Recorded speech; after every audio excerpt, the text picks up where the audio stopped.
सहयोग चाहिए। और सरकार यदि ऐसा वो कर देती है, पुलिस को थाने को निर्देश दे देती है कि यदि तुम्हारी गाय सड़क पर गई कूड़ा कचरा खाती है मिलेगी तो तुम्हें दंडित किए जाएंगे, तो गाय एक भी सड़क पर दिखाई नहीं दे रही। आप लोग ये मांग क्यों नहीं करते कि हर घर में एक गाय होनी चाहिए, अगर उस पर कोई अत्याचार हो रहा है, उसे छोड़ दिया जा रहा है तो उसके खिलाफ कार्रवाई होगी? गाय आज पाले कौन? फ्लैटों का ज़माना हो गया है, गौशालाओं में गाय छोड़ देते हैं, दूध मूल का खरीद लेते हैं, जिन दूधों से कैंसर है अनेक रोग उत्पन्न हो रहे। थैलियों का दूध पीते उससे हो रहा, और गाय कूड़ा कचरा खाती है, और गाय जो जर्सी है वो उससे रोग उत्पन्न हो रहे।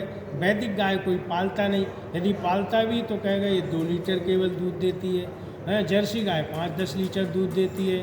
तो ऐसा उनके मन में भाव है। तब तक भाव देसी गाय के प्रति नहीं आएगा, तब तक यही चलता रहेगा। अभी हमारे साथ जुड़ चुके हैं नयल जी, जो हैदराबाद से चल के दिल्ली में धरना प्रदर्शन आपने जंतर मंतर किया, वहाँ से फिर आप आर्य समाज धर्मशाला में आए।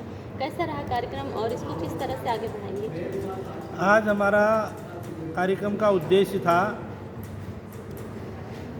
7 नवंबर 1966 में जो आंदोलन हुआ, उससे पहले पुत्रदा एकादशी पर हमारे संतों ने यहाँ दिल्ली में एक कार्यक्रम किया था, जिसमें संकल्प लिया था कि गौरक्षा करना है, आगे कैसे करना है, क्या करना है, उस पर रणनीति बनी थी। उसी संकल्प को दोहराते हुए आज हमने भी पुत्रदा एकादशी के दिन ये संकल्प दोबारा लिया कि हम सब गौरक्षक एक होकर गौ माता के लिए कार्य करेंगे। और सरकार से हमने 4 मांगें रखी अपनी है। गाय को राष्ट्रीय प्राणी घोषित करे, राष्ट्रमाता का दर्जा दे। दूसरा, गौ मंत्रालय का गठन करे। तीसरा, गाय को अवध्या करे, जो गाय को मारता है या काटता है उसको मृत्यु दंड का 302 की धारा उस पर लगे। और उसके अलावा एक चौथा मांग हमने की है, लगभग 8 करोड़ देसी गौवंश बचा है हमारे भारतवर्ष में। एक समय था 50 करोड़ 100 करोड़ था देसी गौवंश, आज 8 करोड़ ही बचा, बाकी सब जर्सी दोगली गायें हैं, होलिस्टिक फिजिशियन गायें हैं, उनसे हमारे कोई मतलब नहीं। वो 8 करोड़ देसी गौवंश जो अब बचा हुआ है उसको केंद्र सरकार, चाहे वो कैसे भी सेस ले, हम लोगों से 150 रुपये महीना ले ले हमसे, हम देने को तैयार हैं, लेकिन उनके भोजन की व्यवस्था केंद्र सरकार करे। जैसे बाघ के लिए क्या है, वो किसी न किसी पशु पक्षी को मार के खिला रही ना जी। जो जानवर अपना देखिए चिड़ियाघर में, उनको खिलाने के लिए सरकार ला रही, पैसा कहाँ से ला रही? तो हमारे गाय गौशालाओं में जो संत महात्मा लोग पाल रहे हैं, उनके चारे की भी व्यवस्था सरकार की जिम्मेदारी है।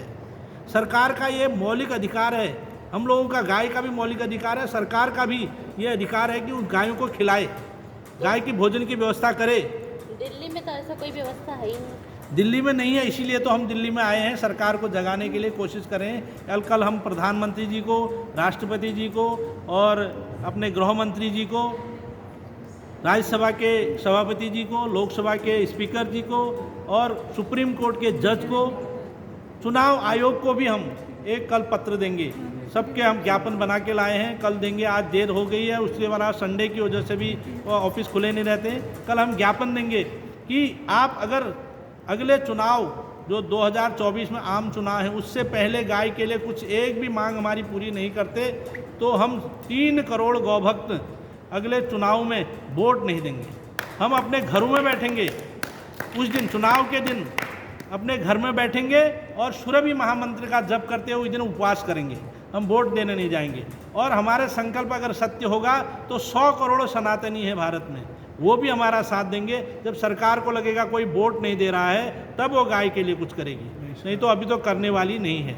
हमारा संकल्प लिया आज हमने कि अगर गौ माता के लिए कुछ भी, इन 4 मांगों में से एक मांग भी पूरी नहीं हुई तो हम लोग सत्याग्रह तो करेंगे ही करेंगे 7 नवंबर के बाद, लेकिन वोट भी नहीं देंगे। वोट सत्याग्रह भी करेंगे कि किसी को भी, कोई भी पार्टी को, हमारा कोई पार्टी से वैर नहीं है, किसी भी पार्टी को गौभक्त वोट नहीं देंगे। ये सर्वदलीय इसलिए है, इस धर्म सम्राट स्वामी करपाती महाराज ने इसका नाम सर्वदलीय इसलिए रखा था। वो कोई भी दल में काम करता हो, कोई भी दल का प्रत्याशी हो, कोई भी दल का वो कार्यकर्ता हो, लेकिन गाय का भगत है तो वो इसमें आ सकता है।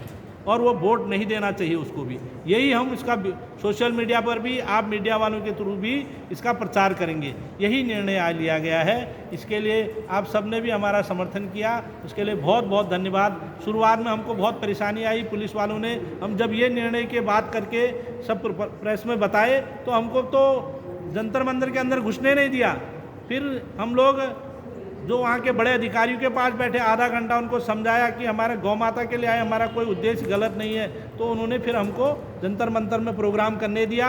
उसके बाद हम लोग मंचीय कार्यक्रम यहाँ आर्य समाज में कर रहे हैं। इसके लिए भी आर्य समाज का जो ये भवन है, इसके लिए यहाँ के अधिकारियों का भी हम नमन करते हैं। बोलो गौ माता की जय। अभी हमारे साथ